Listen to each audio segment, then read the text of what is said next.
Stewart Wilken presents an interesting case because he killed two distinct types of victims.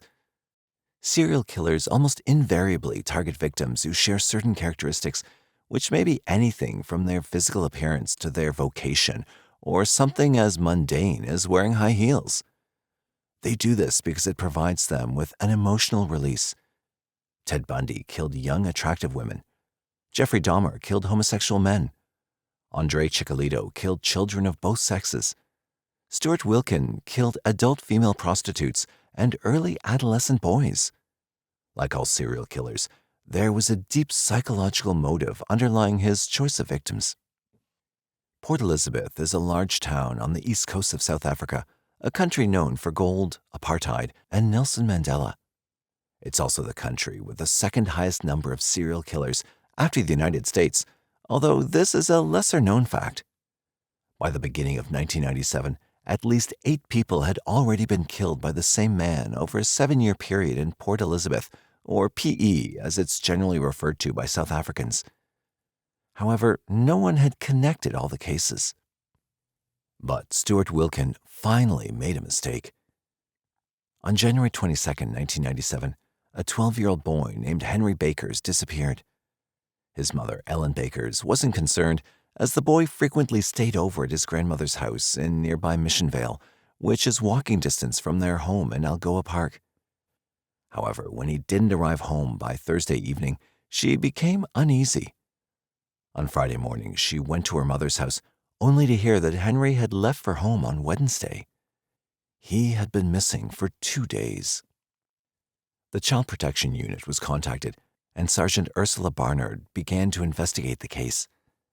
She discovered Henry had been at his mother's house on Wednesday afternoon, after which he played with a friend at a nearby park. The friend told her that he had to go and buy milk for his parents, and later saw Henry with a man named Stewart Wilken in Dyke Way. He asked Henry where he was going, and the man said that it was none of his business. Wilken was known to both Henry and Ellen Bakers, and had even lived at her mother's for a while after he had some marital problems. Sergeant Barnard set out to find Stewart Wilken, which was problematic because he didn't have a fixed address. She was informed by a colleague that Wilken's daughter, Wayne, had disappeared in 1995, and that there were also 2 charges of sodomy being investigated against him. Like Henry Bakers, Wayne was last seen in Wilken's company. The sodomy charges were filed by his parents-in-law in connection with the 2 sons of his second wife, Victoria. Sergeant Barnard arrested Wilken on January 28, 1997, and questioned him. He appeared genuinely concerned about the missing boy and eager to help. He told Sergeant Barnard that he had indeed been with Henry for a while on that Wednesday, but he knew nothing about his disappearance. In fact, Wilken alleged that he'd spent the night at a lady friend's house. He was released. The alibi turned out to be false, and Wilken was rearrested on January 31, 1997. The Child Protection Unit approached Dr. Derek Norsworthy of the Murder and Robbery Unit. He'd been trained by Dr. Mickey Pistorius, South Africa's first psychological profiler in the investigation of serial murder, which included advanced interviewing and interrogation techniques. Sergeant Norsworthy had Wilken brought to his office, where the latter introduced himself as Boetie Boer, the name by which he was generally known. Sergeant Norsworthy sat Wilken down in the chair facing a photograph of the sergeant's daughter, who was almost the same age as Wayne had been. He left Wilken alone for a while. Upon his return, he found Wilken staring at the photograph. Sergeant Norsworthy drew Wilken's attention to the framed certificates on his wall, signifying that he'd successfully completed training as an investigator of serial homicide. Wilken's eyes found the photograph once more. Sergeant Norsworthy told Wilken that he knew he'd killed the 2 children. He also knew that Wilken had revisited the bodies to fantasize and commit necrophilia. Wilken was silent. Then his eyes drew on slits, and he stretched out his hands. "I am sick," he said. Then he admitted that he'd killed both his daughter, Wayne, and Henry Bakers. In fact, he'd returned to the decomposing body of the boy that very morning to have sex with it. Wayne was Wilken's daughter from his first marriage.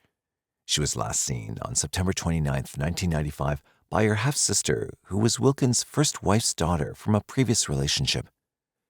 Wilken, who'd been married to his second wife for almost 5 years by now, was visiting with Wayne's mother.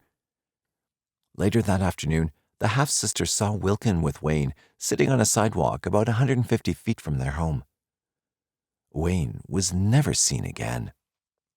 Wilken stated that he'd been concerned about Wayne's welfare.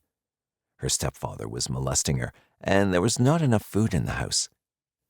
Wayne's half-sister admitted that there were times when they didn't have food and that their new stepfather didn't like them. Wilken told Wayne told him she wanted to run away. Wilken took her to Happy Valley. There's a garden there filled with fairy tale figures such as dwarves. Wilken played there as a child and said they were some of his happiest memories. When he left his second wife's home, he went to stay in the bushes near Happy Valley. Here, Wilken inspected Wayne's vagina and found that she was no longer a virgin.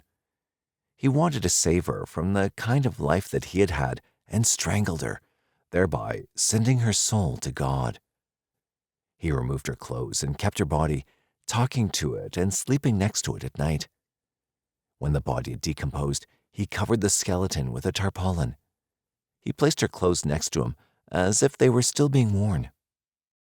Regarding Henry Bakers, Wilken said he met the boy in Algoa Park.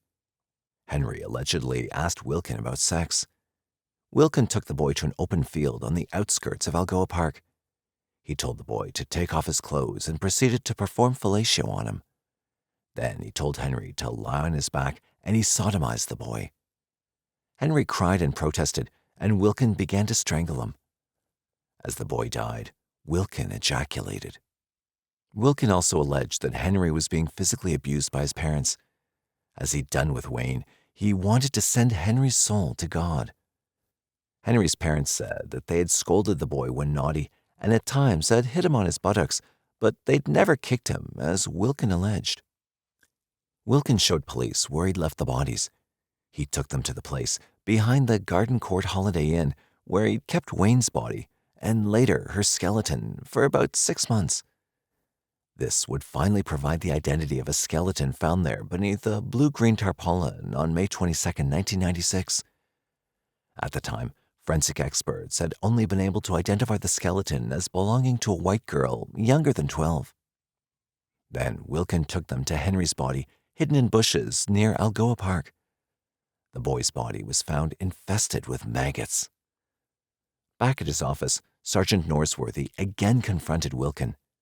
He told Wilken that he knew there were more bodies.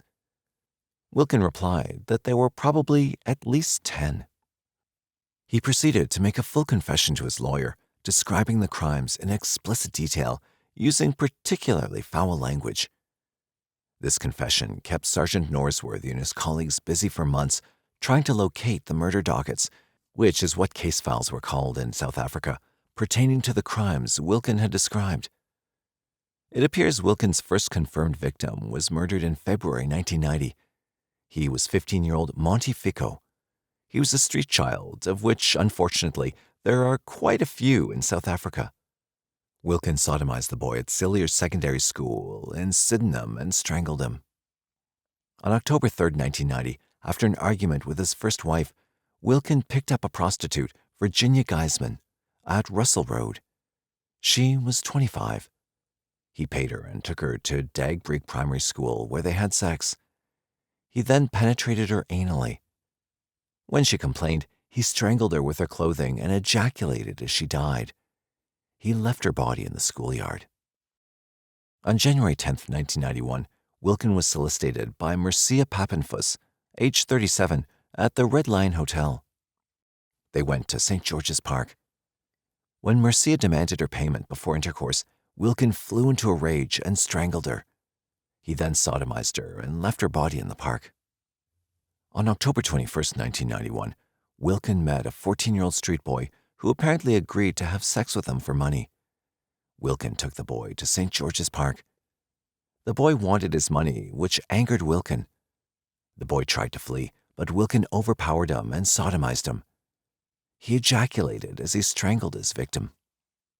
In 1993, somewhere between June and September, Wilken met another young street child and solicited him. They went to Target Kloof, where Wilken sodomized and strangled the boy. He hid the body in the ravine. On July 27, 1995, Wilken killed a prostitute again. Her name was Georgina Boniswazweni, aged 42, whom he took to Prince Alfred's Park. He sodomized and strangled her. He was still filled with lust and proceeded to sexually assault her with a knife. The forensic pathologist testified at Wilken's trial that the wound was star-shaped, and it appeared as if the assailant had stuck in the knife, pulled it out, stuck it in again, and pulled it out repeatedly. In all, he counted at least 20 stab wounds, which included a cluster of 5 next to her navel. He characterized it as a wild knife stabbing. Wilken also cut off her nipples and ate them at the scene. Her clothing was thrown in a fish pond. On September 29, 1995, Wilken murdered his 10-year-old daughter, Wayne. On May 25, 1996, he solicited a 22-year-old prostitute, Katriana Klassen, at the Albany Road interchange. They went down to the beach. Wilken shoved a piece of plastic bag down her throat to keep her from screaming, sodomized, and strangled her. Somewhere between May and August of 1996, he met another street child, whom he took to Fort Frederick. After the boy masturbated him, Wilken told the boy to undress and sodomized him. The boy threatened to tell the police, and Wilken strangled him. However, it's clear that he would have killed the boy anyway. He hid the body. On January 22, 1997, Wilken murdered Henry Bakers. Wilken told Sergeant Norsworthy that he returned to the bodies of the boys he'd killed.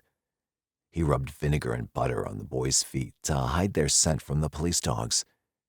He rolled up pieces of newspaper and inserted it into their anuses to keep the maggots out so that he could commit necrophilia. He denied having any sexual interaction with Wayne, both before her death or afterwards. The baby who had become Stewart Wilken was born on November 11, 1996, in Boxburg. When he was about 6 months old, he and his 2-year-old sister were left in a phone booth, where they were later found by a domestic worker who took them to the home of her employer. This man, known only as Doep, subjected the boy to terrible abuse. He burned the boy with cigarettes on his genitals. The boy's food was given to the dogs, and he had to eat with the animals from their bowls. Doep also engaged in acts of bestiality with his dogs, and the boy had to lick his penis afterwards. At some point, the boy's sister disappeared, and he didn't know what happened to her. This went on for a year and a half. When the boy was 2 years old, the neighbors, Mr. and Mrs. Wilken, adopted him out of compassion. He was undernourished and infested with lice. Mrs. Wilken would later confirm the cruelty perpetrated against the boy by Doep. The Wilkens gave the boy the name of Stewart Wilken, although he called himself Boetie Boer. At some point, they moved to Port Elizabeth. Stewart did not do well at school, neither academically nor socially. He failed the 3rd grade 3 times. He was mocked by his peers because he was adopted. According to Wilken, the teacher had not intervened on his behalf, but instead had incited the others further. The next day, Stewart assaulted the teacher and was severely beaten by the principal in front of the other children. He often bit his stepmother, as well as other children. She punished him for these and other disobediences by locking him up in his room, where he kicked over lights and other furniture. According to Wilken, she had also locked him up in a cupboard. He was punished for wetting his bed. There was an incident where a boy attacked him, and when he fought back, he was sent home. Wilken recalls that his stepmother had not taken his side, and he decided that from then on, he would be his own mother, father, sister, and auntie. At the age of 8, he started smoking marijuana. When he was 9, a deacon invited Stewart to his home one day after Sunday school. There, the deacon sodomized the boy. During the same year, either before or after this incident, Stewart's stepfather died. Stewart's stepmother felt overwhelmed by the difficult boy and sent him to a reformatory. Here, he was locked up without clothes as punishment, and the older boy sodomized him. He often tried to run away, but had to return. After he completed Standard 9, Stewart enlisted in the army, but was discharged after 4 months when he attempted to commit suicide. He moved in with his stepmother in Despatch, which is not far from Port Elizabeth.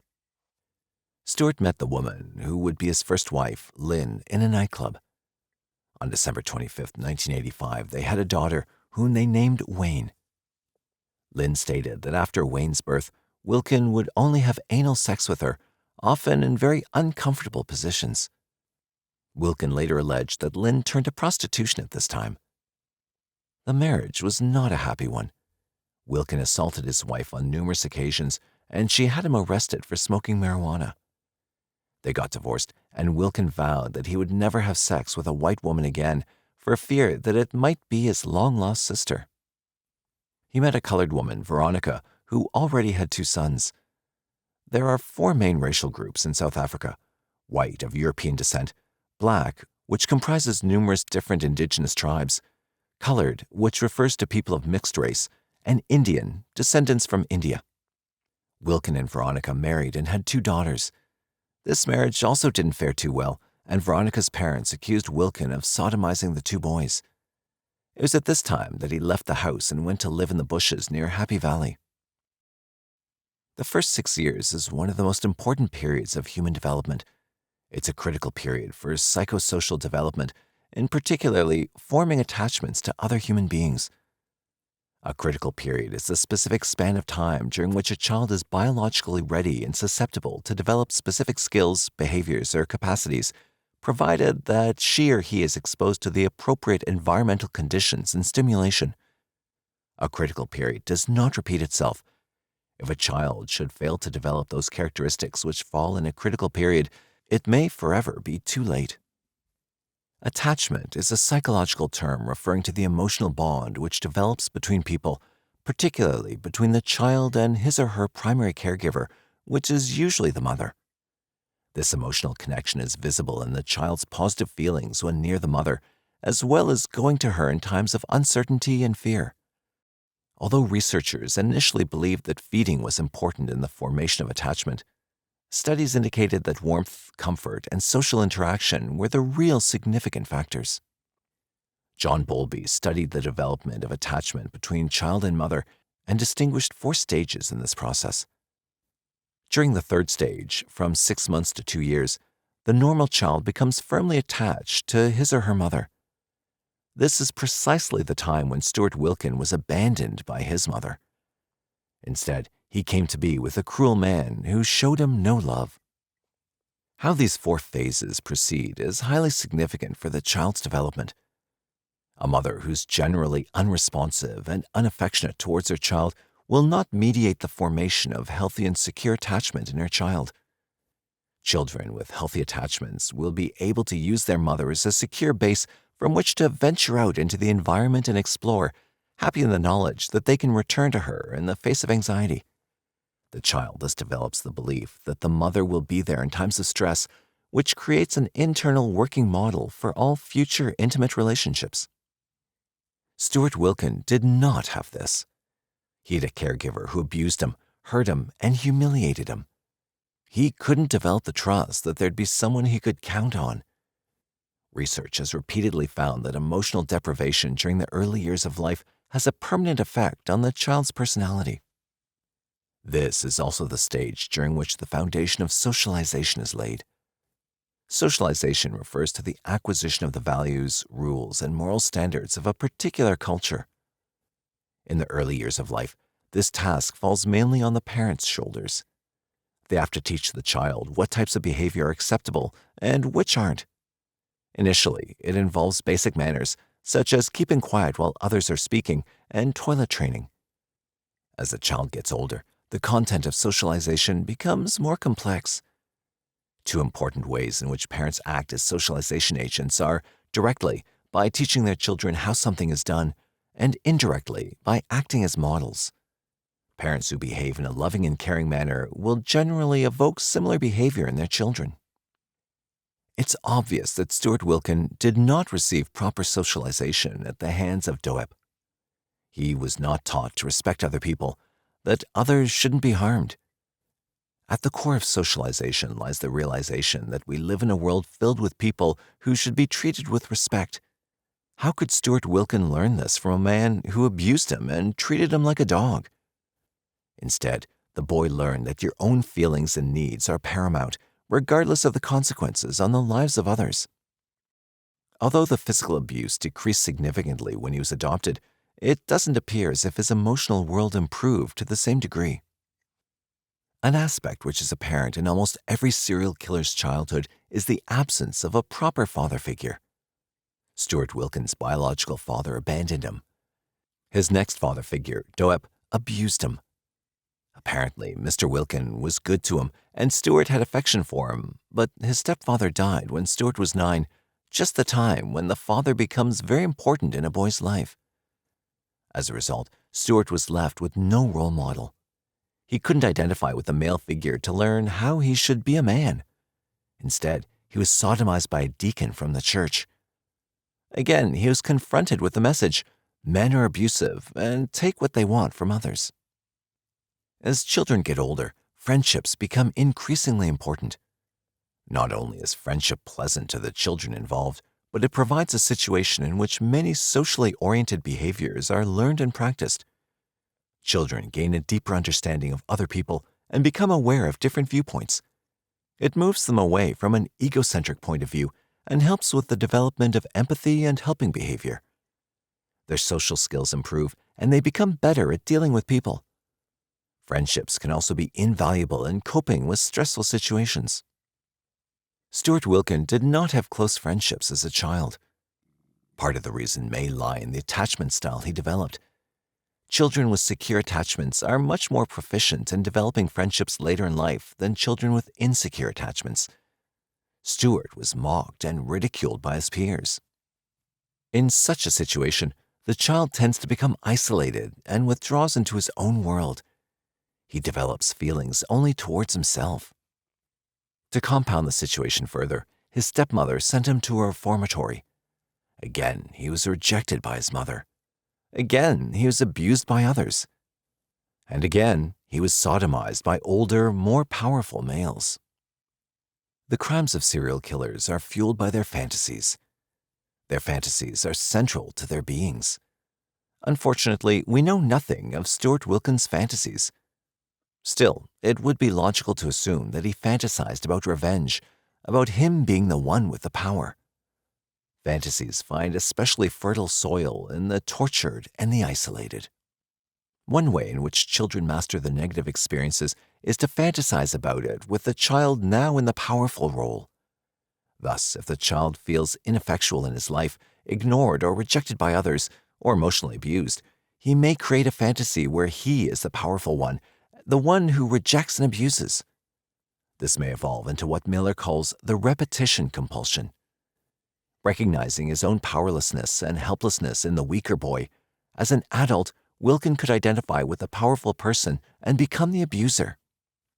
Instead of being the powerless boy being sodomized, he could become the powerful man doing the sodomizing. This was a psychological mechanism which alleviated his own painful memories. Wilken described in his confession that he often recalled the deacon sodomizing him as he walked with the boys he picked up. However, Stewart Wilken never quite fits into a theory. It seems as if he also wanted to save other children from the same life he'd lived, from his pain. We'll probably never know whether he truly meant this. If he did feel that way, however, it can be interpreted in two ways. He may genuinely have wanted to send their souls to God, to a better place. Or he may have seen himself in these children and consequently wanted to send himself, symbolically through them, to a better place. Perhaps both are true. Where did his hatred of prostitutes come from? We don't really know. Wilken accused his first wife of prostituting herself after Wayne was born. He also believed that prostitutes were committing a sin by charging money for something that God had given freely to women and men. Perhaps it was a displaced anger at his biological mother for deserting him, at his adoptive mother for not being the mother he wanted. Perhaps it was displaced anger at his wives. Of course, prostitutes have always been a favorite among serial killers. Indeed, Jack the Ripper, the first widely known serial killer, preyed on prostitutes. Why? Prostitutes are easy prey. They're easily accessible, We'll talk to anyone who's a potential client and go with that person without knowing who he is. Particularly those who walk the streets, as opposed to the higher class escorts, are not always missed and are only noticed after their bodies are found. Ressler and Shatman, 1998. But there's also a motivational issue. Prostitutes are explicitly connected to sex and openly flaunt their sex, which may somehow tie into the killer's fantasies, perhaps because these worthless whores need to be punished. Whatever his reasons, Wilken truly hates prostitutes and doesn't think that they deserve to live. He's never demonstrated any remorse about the women he killed. Those viewers who are familiar with John Douglas's books will also be familiar with the difference between modus operandi and signature. Briefly, MO refers to those aspects of an offender's behavior which are necessary to successfully complete a crime, for example, wearing gloves so as to avoid being identified. Signature refers to those aspects of his behavior which are only necessary to fulfill his emotional needs. For example, taking off his gloves just before strangling his victim because he needs to feel her skin. Stewart Wilken liked to face his victims while sodomizing them so that he could watch their faces as he strangled them. He referred to their last moments as the jelly bean effect. Their eyes would bulge, their lips swell, and their tongues protrude from their mouths. It was at this moment when he would ejaculate. There are three base motives of the serial killer: domination, manipulation, and control. Wilken felt inadequate and inferior, but when he was killing, his victims were completely under his control. Particularly at the moment of the jelly bean effect, he was vividly aware that he had power over their life and death. This sense of power is intoxicating, and he felt omnipotent. This was the moment he felt alive and divorced of his usual inadequate existence. By being in control of another person, he felt as if he had control over his own life. Wilken often became enraged when his victims demanded their payment or complained that he was hurting them, and he'd kill them almost immediately. He felt like they were trying to take his control, and he wouldn't have it. Professor Tuvia Zabau, who evaluated Wilken's ability to stand trial and distinguish between right and wrong, described him as a sadist. Certainly, anal rape is classified as sadistic.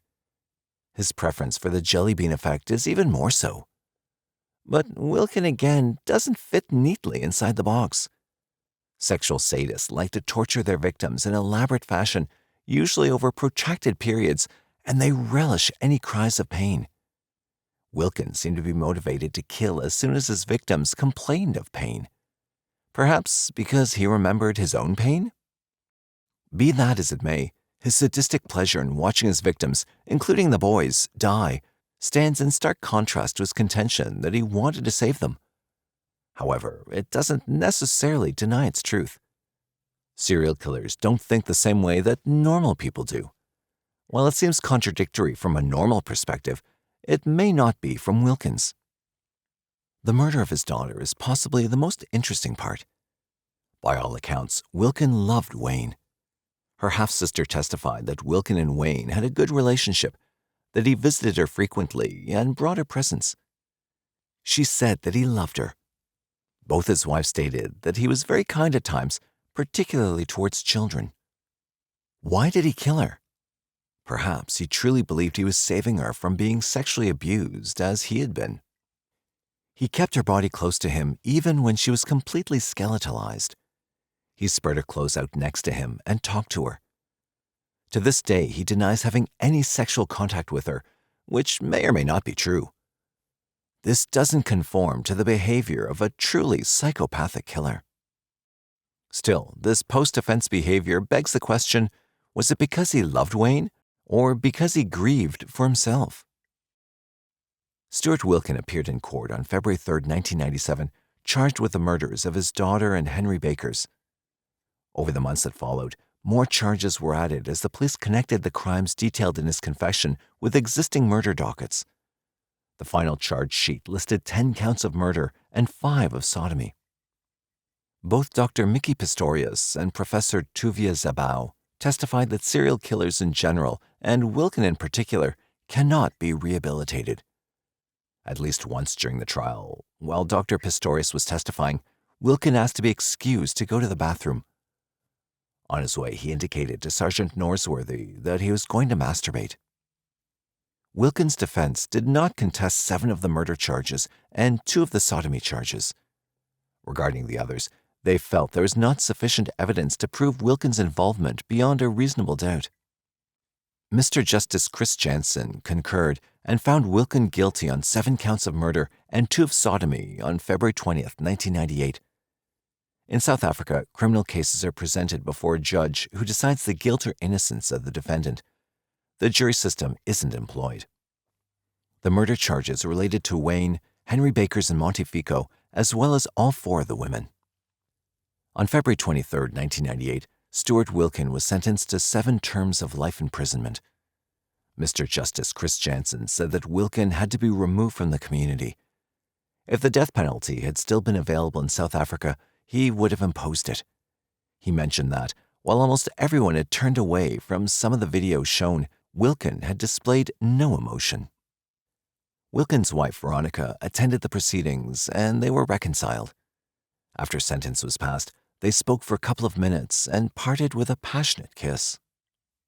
Sergeant Norsworthy somehow managed to track down Wilken's biological mother.